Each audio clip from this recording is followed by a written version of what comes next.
इस कहानी की शुरुआत एक पहाड़ी गांव से होती है। यहाँ 3 लोग एक खेत में काम कर रहे थे। इनका नाम जैक, एमी और कैट है। कैट एक विधवा महिला थी और एमी उसकी इकलौती बेटी, और जैक उसी के पड़ोस में रहता था, इसलिए अक्सर आकर कैट की मदद कर दिया करता था। धीरे धीरे कैट और जैक के बीच में नजदीकियां बढ़ने लगी और अब दोनों एक दूसरे के काफी करीब हो गए थे, और ये बात एमी भी जानती थी। आज भी जैसे ही काम खत्म हुआ, कैट ने जैक को खाना दिया और इसके बाद वो अपने घर के कामों को करने के लिए यहाँ से चली गई। कैट के जाते ही एमी ने मौका पाकर जैक के साथ छेड़खानी शुरू कर दी। वो जैक को सेड्यूस करना चाहती थी ताकि जैक उसकी तरफ आकर्षित हो जाए, क्योंकि एमी भी अब जैक को पसंद करने लगी थी और अब वो जैक के साथ में इंटीमेट होना चाहती है। उसके बार बार कोशिशों के बाद जैक भी उत्तेजित हो जाता है, लेकिन फिर अचानक कुछ सोचकर वो ठहर जाता है। जैक की उम्र लगभग 50 साल की थी, जबकि एमी की उम्र करीब 20 साल। जैक उसके साथ आगे नहीं बढ़ना चाहता था, क्योंकि दोनों की उम्र में बहुत अंतर था। जैक के मना करने के बाद एमी अपने घर में लौटती है। यहाँ पर हम लोग ये देखते हैं, कैट खेती बाड़ी के अलावे सिलाई का काम भी करती है। वह एमी से कहती है, तुम पहले फ्रेश हो जाओ,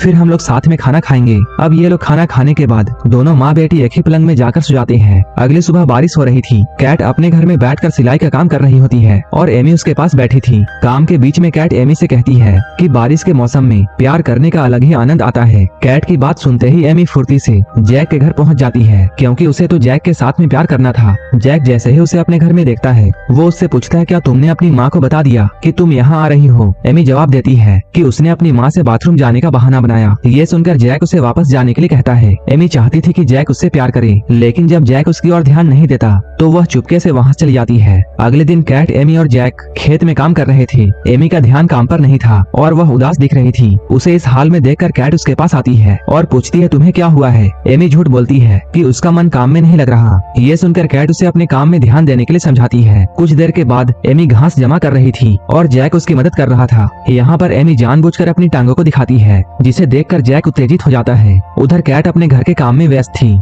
इधर जैक एमी के पास में आने लगा और वो उसके पास आकर उसके शरीर को सहलाने लगा, लेकिन कुछ करने से पहले वह रुक जाता है और वहाँ से जाने लगता है। तब एमी भी उसके पीछे पीछे जाती है, क्योंकि वो जैक से शादी करना चाहती थी, मगर जैक किसी से शादी करने का मूड में नहीं था। इसके कुछ दिनों के बाद में एमी एक घर में जाती है। ये घर लियाम नाम के लड़के का होता है। एमी यहाँ पर लियाम की माँ क्लियर से मिलने के लिए आई थी, ताकि कैट के सिलाई के सामान को बेच सके। कैट जो भी सिलाई का सामान तैयार करती थी, वह क्लियर को बेचा जाता था। लियाम की नजरें पूरी तरह एमी पर थी, लेकिन एमी उसे एक बार भी नहीं देखती और सामान बेचकर वहाँ चली जाती है। अगले दिन फिर से तीनों खेत में काम कर रहे थे। कैट ने अपना पूरा काम कर लिया था और इसके बाद वो घर के काम करने के लिए चली गई। कैट के जाते ही एमी जैक के पास में आती है और वो उसे फिर से सेड्यूस करना शुरू कर देती है। इस बार जैक भी एमी के जाल में फंस जाता है। इसके बाद वो एमी के साथ में खेतों में खुले आसमान के नीचे इंटीमेट हो जाता है। अब दोनों के बीच में एक नाजायज रिश्ता शुरू हो गया था। अब दिन में जब भी जैक को मौका मिलता, वो एमी के साथ में रोमांटिक पल गुजारता था और रात में कैट के साथ फिर से वही सब दोहराता था। जैक दोनों को बिना किसी भेदभाव के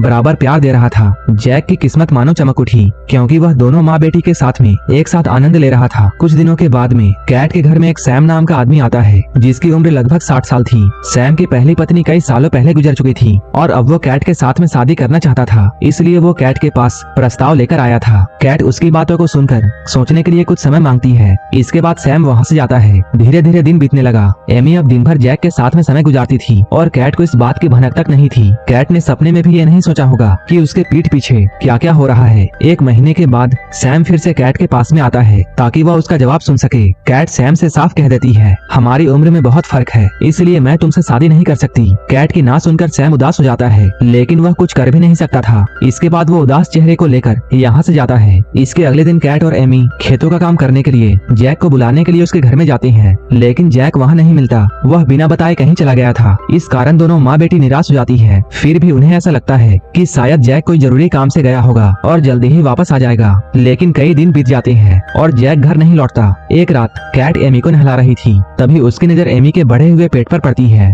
कैट चौंक जाती है और वो समझ जाती है कि एमी प्रेग्नेंट है। वह एमी से पूछती है, ये सब कैसे हुआ? पहले तो एमी कुछ नहीं बोलती, लेकिन कैट के बार बार पूछने पर वह कह देती है कि मैंने जैक के साथ में ये सब किया है। ये सुनकर कैट समझ जाती है कि जैक ने घर क्यों छोड़ा। जैक कैट का भी प्रेमी था। इसलिए कैट को खुद पर भी बहुत गुस्सा आता है कि उसने एक ऐसे नीच इंसान से प्यार किया और उसने उस आदमी पर भरोसा किया। इसके अगले दिन कैट खेत में काम कर रही थी, जबकि एमी लियाम के साथ में वहीं पर बैठी थी। कैट जैसे ही अपने काम को खत्म करती है, इसके बाद वो अपने घर के कामों को करने के लिए यहाँ से जाती है, जबकि एमी यहीं पर लियाम के साथ में होती है। लियाम लंबे समय से एमी को पसंद करता था, इसलिए वो उससे मिलने के लिए आया था। एमी जब भी लियाम के घर में कैट की सिली हुई कपड़ों को देने के लिए जाती थी, तब लियाम एमी को देखकर उससे शादी करने का ख्वाब देखता था। क्योंकि कैट लियाम को पहले से जानती थी, इसलिए उसे उस पर भरोसा था। लेकिन कैट के जाने के बाद एमी और लियाम घास वाले कमरे में जाते हैं। लियाम यहाँ पर एमी के साथ में कुछ रोमांटिक पल बिताना चाहता था, लेकिन जैसे ही उसकी नजर एमी के बढ़े हुए पेट पर पड़ती है, वो भी समझ जाता है एमी प्रेग्नेंट है। वह एमी से इसके बारे में पूछता है, मगर एमी उसे कुछ नहीं बताती। तब गुस्से में आकर लियाम कहता है, मैं तुमसे शादी करना चाहता था, लेकिन अब यह मुमकिन नहीं और इस गांव का कोई भी लड़का तुमसे शादी नहीं करेगा।